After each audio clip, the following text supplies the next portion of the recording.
પ્રિય ભક્તો, જ્યારે પણ તમારા જીવનમાં કોઈ સંકટ આવે, પછી ભલે તે નાનું હોય કે મોટું, જ્યારે પણ તમે જીવનના ઉતાર ચઢાવમાં અસહાય અનુભવો, ત્યારે શ્રીમદ્ ભગવદ્ ગીતાના આ 30 અમૂલ્ય ઉપદેશો તમારી તાકાત બની જશે. આ દિવ્ય ઉપદેશોને ઊંડાણપૂર્વક સમજવા અને તેને જીવનમાં અપનાવવા તમારી સફળતા અને શાંતિ માટે ખૂબ જ મહત્વપૂર્ણ છે. તો આ વિડીયોને અંત સુધી ધ્યાનથી જુઓ, જેથી તમારા જીવનમાં પણ સકારાત્મક બદલાવ આવી શકે. ગીતાનો પહેલો ઉપદેશ એ છે કે જે વ્યક્તિ પોતાનું કામ સમયસર પૂરું નથી કરતી, તે સમયનું સન્માન નથી કરતી. તેના જીવનનો તમામ સમય વ્યર્થ જ જાય છે, કારણ કે સમય જ તમારું જીવન છે. જો તમે તમારો સમય નકામો વેડફતા રહેશો અને માત્ર તેના સાક્ષી બની રહેશો, તો તમે જીવનમાં કશું જ પ્રાપ્ત કરી શકશો નહીં. જો તમે જીવનમાં કંઈક હાંસિલ કરવા માંગતા હો, તો ચોક્કસપણે સમયની કિંમત કરતા શીખો. જે કોઈ ગીતાના આ 30 ઉપદેશો દરરોજ સાંભળશે અને સમજશે, તેના જીવનમાં ગમે તેવો મુશ્કેલ સમય આવે, તે આવા મુશ્કેલ સમયમાં પણ ચોક્કસપણે રસ્તો શોધી કાઢશે. ગીતાનો બીજો ઉપદેશ એ છે કે મૃત્યુથી ડરવું નકામું છે. દરેક વ્યક્તિના મનમાં મૃત્યુનો ભય હોય છે. જ્યારથી આ સૃષ્ટિ બની છે, ત્યારથી જન્મ અને મૃત્યુનું ચક્ર ચાલતું આવ્યું છે. આ પ્રકૃતિનો નિયમ છે. આ સત્યનો સ્વીકાર કરીને આપણે આજે નિર્ભય થઈને જીવવું જોઈએ. આવનારી પળ વિશે કોઈ કશું જ જાણતું નથી, પરંતુ આ શંકાથી ડરીને જીવન છોડી શકાતું નથી. ગીતાનો ત્રીજો ઉપદેશ એ છે કે ખરાબ વ્યક્તિ પોતાની બુરાઈ ક્યારેય છોડશે નહીં. તમે તેની સાથે ગમે તેટલું સારું વર્તન કરો, તે તમને ચોક્કસપણે મુશ્કેલીઓ આપશે જ. તેથી તમારે તેની સાથે તેવો જ વ્યવહાર કરવો જોઈએ જેવો તે છે, ભલે તમે ખરાબ વ્યક્તિ સાથે ગમે તેટલા સારા હો. દુર્યોધન પાંડવોને મારવા માટે જંગલમાં ગયો હતો, પરંતુ ત્યાં પણ ગાંધર્વોએ દુર્યોધનને પકડી લીધો. તેનો મિત્ર કર્ણ પણ તેને છોડીને ભાગી ગયો. તે ભીલ લોકો દુર્યોધનને મારવા માંગતા હતા, પરંતુ યુધિષ્ઠિર પોતાના ભાઈની રક્ષા માટે ત્યાં પહોંચ્યા અને તેનો જીવ બચાવ્યો. પણ તે પછી શું થયું? તેણે હંમેશા પાંડવોને નુકસાન પહોંચાડ્યું. તેથી જો કોઈ વ્યક્તિ ખરાબ હોય, તો તેની સાથે બહુ સારા બનવાનો પ્રયાસ ન કરો. ગીતા અનુસાર તે જેવો છે તેની સાથે તેવો જ વ્યવહાર કરો. ચોથો ઉપદેશ એ છે કે તમે જેવું અન્ન ખાશો, તેવું તમારું મન અને તમારી બુદ્ધિ હશે. હવે તમે તે જ રીતે કાર્ય કરશો અને તે જ રીતે વર્તન કરશો. જો તમે સાત્વિક ભોજન લેશો, તો તમારું મન પણ સાત્વિક રહેશે, તમારું વર્તન પણ સાત્વિક રહેશે અને તમારા વિચારો પણ સારા રહેશે. ભગવદ્ ગીતામાં શ્રીકૃષ્ણે આ 3 આહાર, સાત્વિક, રાજસી અને તામસીનું વિગતવાર વર્ણન કર્યું છે કે શું ખાવું જોઈએ અને શું ન ખાવું જોઈએ. પરંતુ તેનો સાર એ છે કે જે વ્યક્તિ સાત્વિક ભોજન કરે છે, તેને જીવનમાં સુખ અને શાંતિ ચોક્કસ મળે છે. ગીતાનો 5મો ઉપદેશ છે કે જીવનમાં તે વ્યક્તિ સફળ ગણાશે જે અંદરથી હંમેશા ખુશ હોય. બહારથી તો દરેક વ્યક્તિ ખુશ દેખાય છે, પણ અંદરથી વ્યક્તિ અશાંતિથી ભરેલી હોય છે. તેણે ઘણું ધન કમાઈ લીધું છે અને સફળતા મેળવી લીધી છે, પણ તે સફળતા સાચી નથી. સાચી સફળતા ત્યારે જ ગણાશે જ્યારે તમારું મન પ્રસન્ન હોય. ગીતાનો 6થો ઉપદેશ એ છે કે જે બીજાનું છે તેના પર ક્યારેય કબજો ન કરવો જોઈએ. જ્યારે શકુનીએ કાવતરું ઘડ્યું અને પાંડવોને હસ્તિનાપુરથી અલગ કર્યા અને તેમને એવું રાજ્ય આપ્યું જ્યાં જમીન પણ વેરાન હતી, જ્યાં બીજું કંઈ થઈ શકે તેમ ન હતું. પરંતુ પાંડવોએ તે નગરીને એટલી સુંદર અને એટલી ભવ્ય બનાવી દીધી કે હસ્તિનાપુર પણ તેની સામે ઝાંખું પડવા લાગ્યું.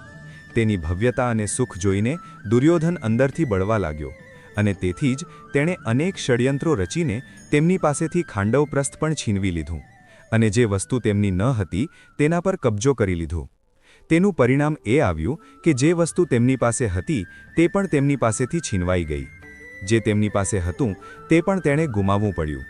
તેથી જે તમારું નથી તેના પર તમારે ક્યારેય કબજો ન કરવો જોઈએ. ગીતાનો 7મો ઉપદેશ એ છે કે ગમે તેવો ખરાબ સમય આવે, પરંતુ જે વ્યક્તિ જીવનમાં ક્યારેય હિંમત નથી હારતી, તે બધું જ પ્રાપ્ત કરી શકે છે. જ્યારે પાંડવો જુગારમાં બધું હારી ગયા, ત્યારે તેમને 12 વર્ષનો વનવાસ અને 1 વર્ષનો અજ્ઞાતવાસ મળ્યો. તેઓ ભિક્ષા માંગીને ગુજરાન ચલાવતા હતા. ભયંકર પ્રાણીઓ વચ્ચે જંગલોમાં ભટકતા રહ્યા.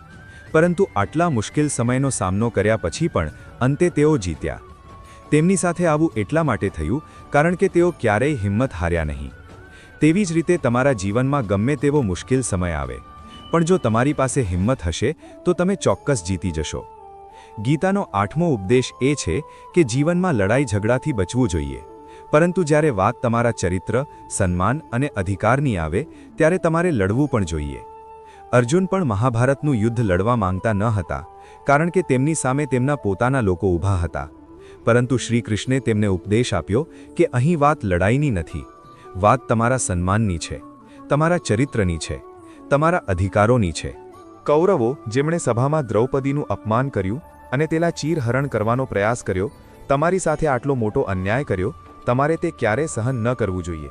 તેથી જ્યારે તમારા ચરિત્ર અથવા તમારા સન્માનની વાત આવે ત્યારે ભલે તે તમારા પોતાના હોય, તમારે તેની સામે લડવું જ જોઈએ. ગીતાનો 9મો ઉપદેશ એ છે કે કોઈના પર આંધળો વિશ્વાસ ન કરવો જોઈએ. જેમ મહાભારતની કથામાં દુર્યોધને કેટલીય વાર કાવતરા ઘડ્યા અને પાંડવોને મારવાનો પ્રયત્ન કર્યો અને તેમને આગમાં બાળી નાખવાનો પ્રયાસ કર્યો, પરંતુ ધર્મનું પાલન કરતા લોકો વારંવાર તેના પ્રભાવમાં આવી જતા હતા. એ વાત અલગ છે કે ભગવાન તેમનું રક્ષણ કરી રહ્યા હતા, પરંતુ જેને તેઓ પોતાનો ભાઈ માનતા હતા, જેને તેઓ પોતાનો માનતા હતા, જેના પર તેઓ વિશ્વાસ કરી રહ્યા હતા, તે જ તેમનું મૃત્યુ ઈચ્છતો હતો. તેથી વિશ્વાસ કરતી વખતે આંખો ખુલ્લી રાખવી જોઈએ.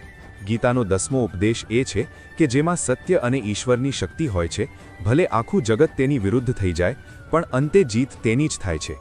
શ્રીમદ ભગવદ્ ગીતામાં કુલ 700 શ્લોક અને 18 અધ્યાય છે. ગીતાનો છેલ્લો શ્લોક છે, યત્ર યોગેશ્વર કૃષ્ણો યત્ર પાર્થો ધનુર્ધરઃ તત્ર શ્રીર્વિજયો ભૂતિર્ધ્રુવા નીતિર્મતિર્મમ. ધૃતરાષ્ટ્ર વારંવાર સંજયને પૂછતા હતા કે મને કહો કે યુદ્ધમાં કોણ જીતી રહ્યું છે અને કોણ હારી રહ્યું છે, કારણ કે તેમનું માનવું હતું કે ભીષ્મ પિતામહ મારા પક્ષમાં છે, ગુરુ દ્રોણાચાર્ય મારા પક્ષમાં છે અને કર્ણ પણ મારા પક્ષમાં છે, તો અમને કોણ હરાવી શકે. પરંતુ સંજયે ધૃતરાષ્ટ્રને કહ્યું કે જ્યાં ભગવાન છે ત્યાં જ વિજય છે. તમારી પાસે ગમે તેટલી શક્તિ હોય, પણ સત્ય અને જેના માટે ભગવાન ઊભા છે, દુનિયામાં કોઈ તેને હરાવી શકતું નથી. ગીતાનો 11મો ઉપદેશ એ છે કે જેને તમે સૌથી વધુ મહત્વ આપશો તે તમને ક્યારેય મહત્વ નહીં આપે. શું તમે ક્યારે નોંધ્યું છે કે તમારું અપમાન કોણ કરે છે? તે જ જેને તમે સૌથી વધુ મહત્વ આપો છો.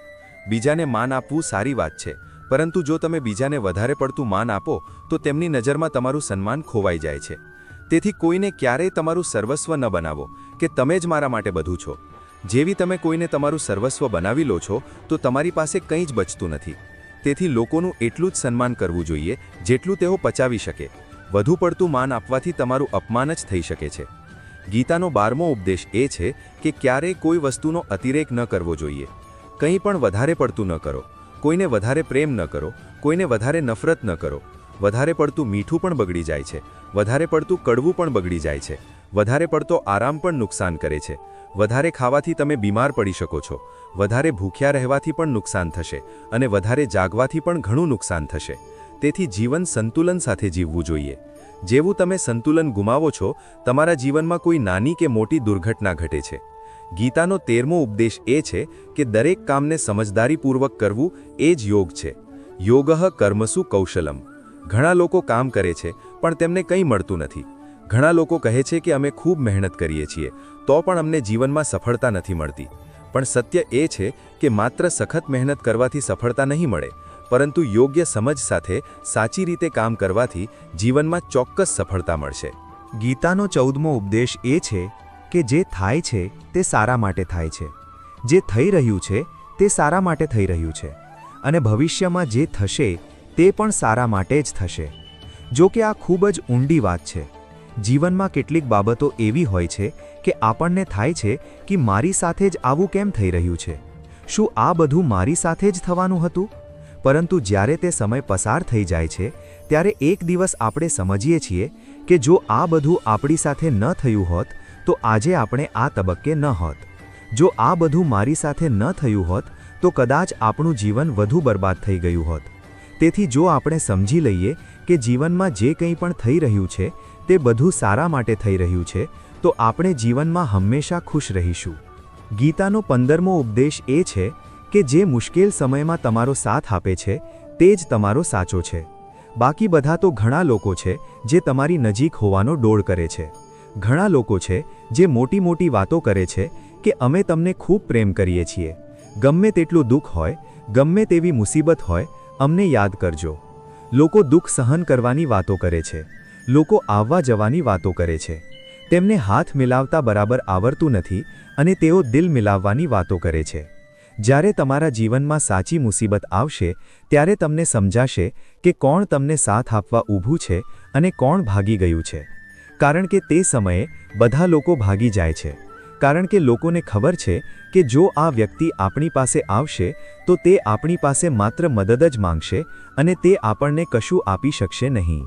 લોકો તમારી સાથે ત્યાં સુધી જ સંબંધ રાખે છે જ્યાં સુધી તમે તેમને કંઈક આપી શકો અને તેઓ તમારી પાસેથી કોઈ લાભ મેળવી શકે.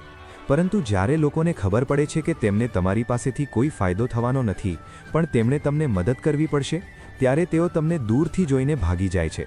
તેથી જે તમારા મુશ્કેલ સમયમાં તમારી સાથે ઊભો રહે છે તે જ તમારો છે.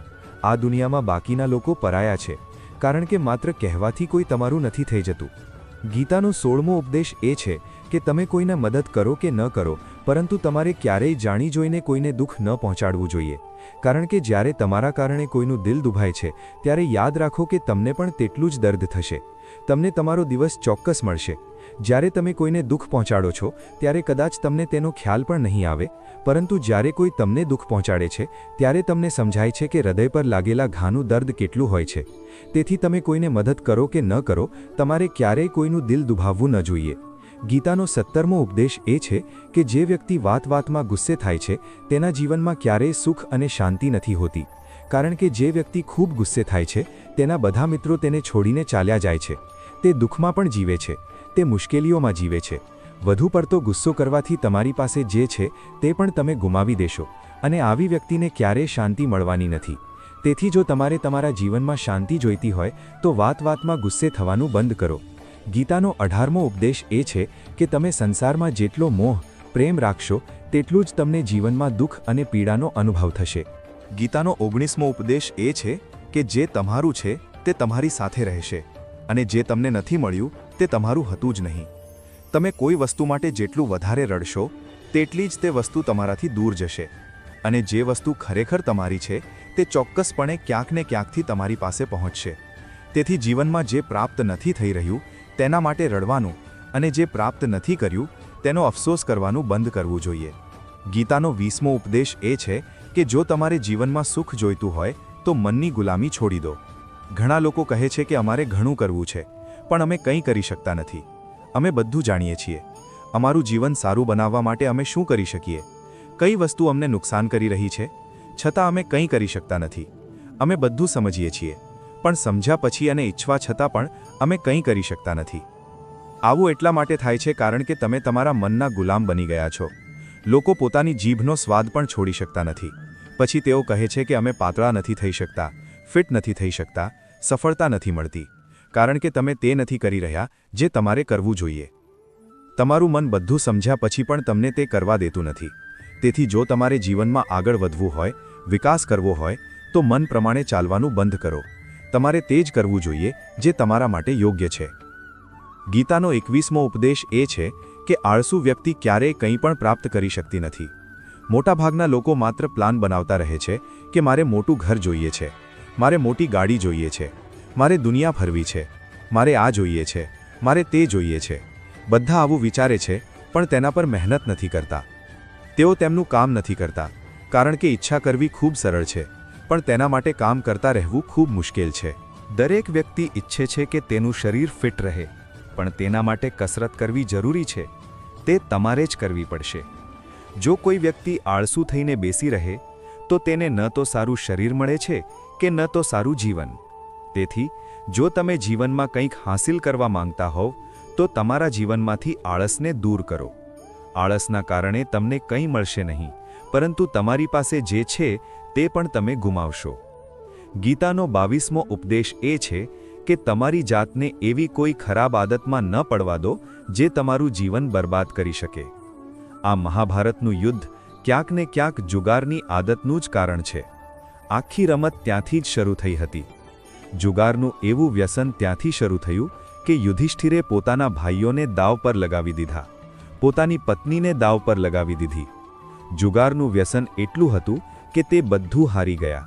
તેવી જ રીતે જ્યારે આપણે પણ આપણા જીવનમાં આવી કોઈ ખરાબ આદત પાડીએ છીએ, પછી ભલે તે ગમે તે હોય, પછી ભલે તે કોઈ નશાની હોય, મોબાઈલની હોય, કોઈ વ્યક્તિની હોય, કોઈ ખોટું કામ કરવાની હોય, કોઈ પણ ખરાબ આદત જે તમને બરબાદ કરી શકે છે. જો તમે તેને છોડતા નથી તો તમારું બધું જ ખત્મ થઈ જશે. તમારી આદત તમારો નાશ કરે તે પહેલાં તમારે તમારી ખરાબ આદતોનો અંત લાવવો જોઈએ.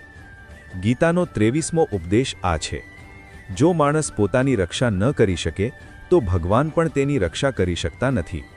શ્રીકૃષ્ણ અર્જુનને કહે છે કે તસ્માત સર્વેષુ કાલેષુ મામનુસ્મર યુધ્ય ચ, અર્થાત હે અર્જુન, તું દરેક સમયે મારું સ્મરણ કર અને યુદ્ધ પણ કરતો રહે.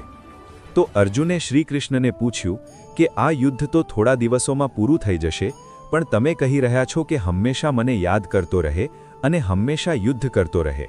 તેનો અર્થ શું છે? ત્યારે શ્રીકૃષ્ણે અર્જુનને કહ્યું કે આ જીવન એક રણભૂમિ છે. આ જીવનમાં મુસીબતો આવતી રહેશે અને તમારે તેનો મક્કમતાથી સામનો કરવો પડશે. શ્રીકૃષ્ણે એમ નથી કહ્યું કે તું શાંતિથી બેસી રહે અને હું લડીશ. ગીતાના જ્ઞાનમાં ઘણી ઊંડાઈ છે કે ભગવાન આપણા જીવનના નિયંત્રણમાં બેઠા છે, પરંતુ યુદ્ધ આપણે લડવું પડશે. આપણે ભગવાનને યાદ કરવાના છે કે હે ભગવાન, મને શક્તિ આપો, મને સમજ આપો, મને સદ્બુદ્ધિ આપો, જેથી હું મારા જીવનની તમામ લડાઈઓ જીતી શકું, હું જીવનમાં સાચા રસ્તે ચાલી શકું. પરંતુ તમારી લડાઈ તમારે જાતે જ લડવી પડશે. જેઓ કહે છે કે અમે કંઈ નહીં કરીએ, બધું ભગવાન કરશે, તો કહેવાય છે કે આળસુ માણસને જોઈને ભગવાન પણ ડરી જાય છે. તે કંઈ કરશે નહીં. ભગવાને તમને બુદ્ધિ આપી છે, ભગવાને તમને સમજ આપી છે, ભગવાન તમને પ્રેરણા આપે છે, તમને શક્તિ આપે છે, પરંતુ તમારે તમારી રક્ષા જાતે જ કરવી પડશે. ગીતાનો 24મો ઉપદેશ એ છે કે જીવનમાં તમને તમારા પોતાના લોકો જ દગો આપે છે, કારણ કે તેઓ તમારી નબળાઈઓ જાણે છે. બહારની વ્યક્તિ તમને છેતરી શકતી નથી, કારણ કે તે તમારા વિશે જાણતી નથી કે તમને ક્યાં ઈજા પહોંચાડવી. પરંતુ જે તમારો પોતાનો છે, તમારો ખાસ છે, તે ઊંડાણપૂર્વક જાણે છે કે તમારી નબળાઈ શું છે, શું કરવાથી તેને દુઃખ થશે, જેથી આપણે તેને અપમાનિત કરી શકીએ, આપણે તેને નુકસાન પહોંચાડી શકીએ. આ કળિયુગ છે. આમાં આપણે બહારના લોકોથી નહીં, પણ જે આપણા પોતાના છે તેમનાથી સાવચેત રહેવાનું છે. મહાભારતનું યુદ્ધ 2 અલગ અલગ રાજ્યો વચ્ચે નહોતું લડાયું, પણ એક જ પરિવારના ભાઈઓ વચ્ચે લડાયું હતું. બધા એક જ કુળના લોકો હતા. દુર્યોધને કેટલીય વાર ઝેર આપીને ભીમને મારવાનો પ્રયત્ન કર્યો. દુર્યોધને કેટલીય વાર પાંડવોને મારવાનો પ્રયત્ન કર્યો. તે કોઈ પારકો ન હતો, પણ તેમનો ભાઈ જ હતો. બધી લડાઈઓ ઘરની અંદર જ થાય છે, બહાર કોણ લડશે? આપણી બધી લડાઈઓ ઘરમાં જ હોય છે. તો જે લોકો તમારા પોતાના છે તે જ તમને નુકસાન પહોંચાડી શકે છે. ગીતાનો 25મો ઉપદેશ એ છે કે તમારે તે ન કરવું જોઈએ જે બીજા બધા કરે છે, પણ તે કરવું જોઈએ જે તમારા માટે યોગ્ય છે. સ્વધર્મે નિધનમ શ્રેયઃ, પરધર્મો ભયાવહઃ. શ્રીકૃષ્ણે અર્જુનને કહ્યું કે જે તારી ફરજ છે, જે તારા માટે યોગ્ય છે, તારે જે કરવું જોઈએ તે કર. દુનિયા જે કરી રહી છે તે ક્યારે ન કરો. કારણ કે અર્જુન શ્રીકૃષ્ણને કહેવા લાગ્યા કે આ ભયંકર યુદ્ધમાં ઉતરવા કરતાં સંન્યાસી બનવું સારું છે. તો શ્રીકૃષ્ણે અર્જુનને કહ્યું કે સંન્યાસી બનવું એ તારો ધર્મ નથી, તું ક્ષત્રિય છે. તારી ફરજ અને તારો ધર્મ છે કે તું અધર્મનો નાશ કર અને ધર્મની રક્ષા કર. દરેક મનુષ્યની અલગ ફરજ હોય છે, અલગ રસ્તો હોય છે. તેથી ક્યારેય એ રસ્તે ન જાઓ જ્યાં ટોળું જઈ રહ્યું છે. ક્યારેય એવું કામ ન કરો જે દુનિયા કરે છે, કે આજકાલ આ ટ્રેન્ડ બની ગયો છે, ફેશન બની ગઈ છે, બધા કરે છે, એટલે અમે પણ એવું જ કરી રહ્યા છીએ. આખું ટોળું એવું જ કરી રહ્યું છે, એટલે અમે પણ કરી રહ્યા છીએ. જો તમે તે કરશો જે ટોળું કરી રહ્યું છે, તો તમે પણ તે જ ટોળામાં ક્યાંક ખોવાઈ જશો. પરંતુ તે જ સમયે જો તમે તે કરશો જે તમારા માટે યોગ્ય છે, જે તમારી પ્રતિભા છે, તો આખી દુનિયાની ભીડમાં પણ તમે અલગ તરી આવશો. ગીતાનો 26મો ઉપદેશ એ છે કે તમારે ક્યારેય કોઈની સાથે વધુ પડતો લગાવ ન રાખવો જોઈએ. તમે જેની સાથે સૌથી વધુ જોડાયેલા હશો તેને જોઈને તમને રડવું ચોક્કસ આવશે. આ આસક્તિના કારણે જ તમે કોઈના માટે મરી જાઓ છો. આસક્તિના કારણે ઘણીવાર તમારે અપમાન સહન કરવું પડે છે, અને ઘણા લોકોને આસક્તિના કારણે પોતાનું અપમાન દેખાતું પણ નથી કે સામેવાળી વ્યક્તિ મને માન પણ નથી આપી રહી અને હું તેના કારણે મરી રહ્યો છું. તે તમારી આંખો પર એવી પટ્ટી બાંધી દે છે કે તમે સત્ય કે અસત્ય જોઈ શકતા નથી. તમે કોઈ વ્યક્તિનો ચહેરો જોઈ શકતા નથી. તમે જે જુઓ છો કે સાંભળો છો તેના પર વિશ્વાસ કરવા લાગો છો, ભલે તમને ગમે તેટલું દુઃખ મળી રહ્યું હોય. જો તમે કોઈ વ્યક્તિને યોગ્ય રીતે સમજવા માંગતા હો તો તમે તેના સત્યને જાણવા માંગો છો. તેના માટે તે ખૂબ જ મહત્વપૂર્ણ છે કે તમે શક્ય તેટલી વહેલી તકે તેના મોહમાંથી બહાર નીકળો. તમારો મોહ તમને પીડા આપે છે. જે દિવસે મોહ પૂરો થશે તે દિવસે તમને કોઈ સંબંધથી કોઈ દુઃખ નહીં થાય, કારણ કે તમને ફરી કોઈ ફરક નહીં પડે. ગીતાનો 27મો ઉપદેશ એ છે કે જે તમારી સાથે અધર્મ કરે છે, પાપ કરે છે, ખોટું કરે છે, તેને સજા મળવી જ જોઈએ. જો તમે તેને સહન કરશો તો તે તમારી સાથે વધુ ખરાબ કરતો રહેશે. જો તમે તેને સહન કરશો તો તમે પણ તેના પાપમાં ભાગીદાર બનશો. અર્જુને શ્રી કૃષ્ણને કહ્યું કે હું જેની સાથે લડવા જઈ રહ્યો છું તે બધા મારા છે. તેઓ ભાઈઓ છે, તેઓ મારા ગુરુઓ છે. હું તેમની સામે હથિયાર કેવી રીતે ઉપાડું? હું તેમને કેવી રીતે મારું? ત્યારે ભગવાન શ્રી કૃષ્ણે અર્જુનને કહ્યું કે જેને તું પોતાના માને છે તે બધા અધર્મી છે. તેઓ પાપના પક્ષમાં ઊભા છે. અને જો તું તેમને નહીં મારે અને યુદ્ધ નહીં કરે તો સમાજમાં વધુ પાપ વધશે, કારણ કે જ્યારે આવા પાપીઓને કોઈ રોકતું નથી ત્યારે તેઓ વધુ પાપ કરે છે. તેવી જ રીતે જ્યારે કોઈ તમારી સાથે ખોટું કરે છે, તમને દુઃખ પહોંચાડે છે, તમને ઈજા પહોંચાડે છે, અને જો તમે ચૂપ રહો છો તો સામેવાળાનું મનોબળ વધી જશે. તે તમને કમજોર સમજીને વધુ ખોટું કરશે અને તમારી સાથે ખોટું કરવાનો પોતાનો અધિકાર સમજવા લાગશે. પરંતુ જ્યારે તમે તેના ખોટા વર્તનને રોકો છો અને તેના ખોટા કામનો વિરોધ કરો છો ત્યારે તે તેની મર્યાદામાં રહેતા શીખે છે. અને આ કળિયુગ છે. જો તમારે આ યુગમાં સુખી થવું હોય તો તમારે તમારી રક્ષા જાતે જ કરવી પડશે. જો કોઈ તમારી સાથે ખોટું કરે છે તો તમારે તેને ક્યારેય સહન ન કરવું જોઈએ, પરંતુ તેનો સામનો કરવો જોઈએ. ગીતાનો 28મો ઉપદેશ એ છે કે આજે વર્તમાનમાં જીવો, ચિંતા કરવાનું છોડી દો.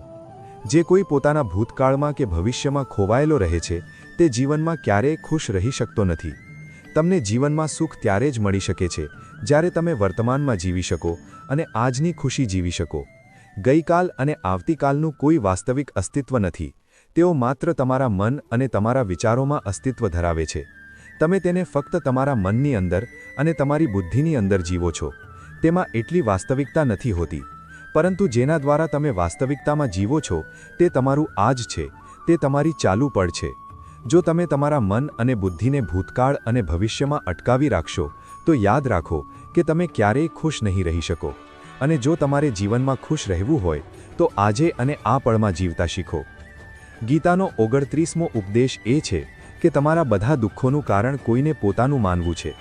શું તમે ક્યારેય નોંધ્યું છે કે તમારા જીવનના તમામ દુઃખો, બધી મુશ્કેલીઓ, બધી ચિંતાઓ એક જ જગ્યાએથી આવે છે જ્યાં તમે મમત્વ રાખો છો કે આ મારું છે, આ મારો પોતાનો છે. અહીંથી જ તમારા જીવનમાં દુઃખ આવવાની શરૂઆત થાય છે. ચાલો આને એક વ્યક્તિની નાની વાર્તા પરથી સમજીએ. તેની પાસે બહુ મોટો મહેલ હતો. તેણે એ મહેલ બનાવવામાં આખી જિંદગીની પૂંજી લગાવી દીધી હતી. નજીકના શહેરોમાંથી ઘણા લોકો તેનો મહેલ જોવા આવતા હતા. ઘણા મોટા અમીરોએ તેનો મહેલ ખરીદવાનો પ્રયત્ન કર્યો, તેથી તે મહેલ તેનો અહંકાર બની ગયો, તેના જીવવાનું કારણ બની ગયો. તેને તે મહેલનો ખૂબ જ મોહ હતો. એક દિવસ તેના મહેલમાં આગ લાગી અને તે ક્યાંક બજારમાં ગયો હતો. જ્યારે તે ઘરે પાછો ફર્યો ત્યારે તેણે જોયું કે તેનો મહેલ આગમાં સળગી રહ્યો છે. આગમાં સળગતું ઘર જોઈને તેને ખૂબ દુઃખ થયું. તેણે કહ્યું કે જો આ મહેલ નહીં રહે તો હું પણ જીવીશ નહીં. જો મારો મહેલ બળીને રાખ થઈ જશે તો હું જીવીને શું કરીશ? તેણે પણ એ જ આગમાં કૂદવાનો પ્રયત્ન કર્યો. ત્યારે કોઈએ તેને રોક્યો અને કહ્યું, ભાઈ, આ તમારો મહેલ છે? આ મહેલ તમારા દીકરાએ ગઈકાલે કોઈ બીજાને વેચી દીધો છે. જ્યારે તેને ખબર પડી કે આ મહેલ હવે મારો નથી પણ કોઈ બીજાનો થઈ ગયો છે ત્યારે તેની બધી ચિંતાઓનો અંત આવ્યો.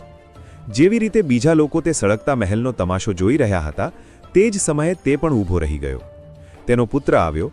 તે તેના પુત્રને જોઈને ખૂબ ખુશ થયો અને આશીર્વાદ આપવા લાગ્યો કે તારા જેવા દીકરાને કારણે જ મારો જીવ બચ્યો છે. આજે આ ઘર સળગી રહ્યું હતું અને તે ગઈકાલે જ તેનો સોદો કરી લીધો. તેણે તેના પિતાને કહ્યું કે પિતાજી, હું આ મહેલના સોદાની વાત કરવા ગયો હતો, પણ સોદો ક્યારેય ફાઇનલ થયો ન હતો. જ્યારે તેના પિતાએ સાંભળ્યું કે આ મહેલનો સોદો હજી થયો નથી ત્યારે તે ફરીથી જોર-જોરથી રડવા લાગ્યા અને છાતી પીટવા લાગ્યા. મહેલ ત્યાં જ છે, માણસ પણ ત્યાં જ છે, પરંતુ જ્યારે મહેલ મારો હોય છે ત્યારે તે દુઃખ પણ આપે છે અને સુખ પણ આપે છે. પરંતુ જ્યારે તે મારો નથી હોતો, મારે તેની સાથે કોઈ સંબંધ નથી હોતો, ત્યારે બધા દુઃખોનો અંત આવે છે.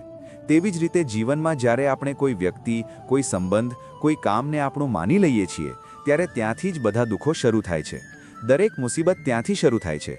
તો શ્રીમદ્ ભગવદ્ ગીતાનો આ 29મો ઉપદેશ કહે છે કે જેવું તમે કોઈને તમારું જીવન જીવવાનું કારણ શોધી લો છો, જો તમે સ્વીકારી લો છો કે હું તેના વિના જીવી શકતો નથી, તો તે વસ્તુ, તે વ્યક્તિ, તે કાર્ય તમને ખૂબ નુકસાન પહોંચાડે છે.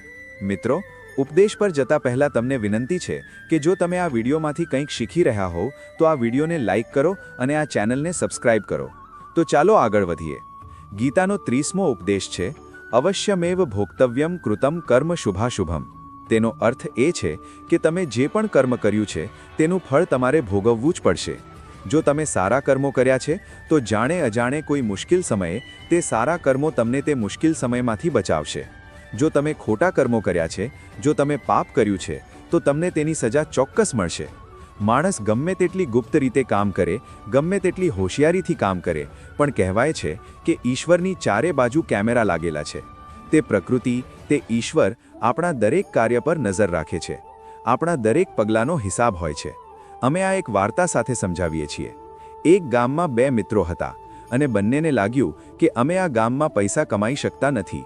તેઓ બંને પૈસા કમાવવા માટે શહેરમાં ગયા. ત્યાં થોડા વર્ષો રહ્યા પછી તેમણે ઘણા પૈસા કમાયા. કમાયા પછી વિચાર્યું કે હવે ચાલો આપણે આપણા ઘરે પાછા જઈએ અને આપણી પાસે સારા એવા પૈસા છે. તે સમયે વાહન વ્યવહારની એટલી સગવડ નહોતી. તે બળદ પર જ મુસાફરી કરી રહ્યો હતો. રસ્તામાં રાત પડી એટલે તેણે વિચાર્યું કે આજે રાત્રે આપણે અહીં જ આરામ કરીએ. એક મિત્રએ કહ્યું કે હું અહીં રહીને પૈસાની રક્ષા કરીશ, તું બજારમાં જા અને જમવાની વ્યવસ્થા કર. જ્યારે તે મિત્ર બજારમાં ગયો ત્યારે તેના મનમાં પાપ આવ્યું.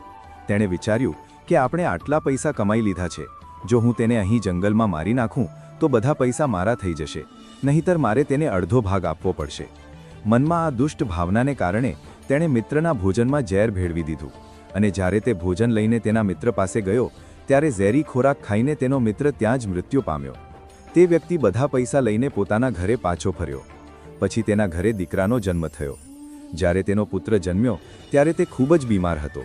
તેણે જીવનમાં જે પણ પૈસા કમાયા હતા તે તમામ પૈસા તેના પુત્રની સારવારમાં ખર્ચાઈ ગયા. દીકરો મોટો થયો અને તેની સંપત્તિનો નાશ થતો રહ્યો.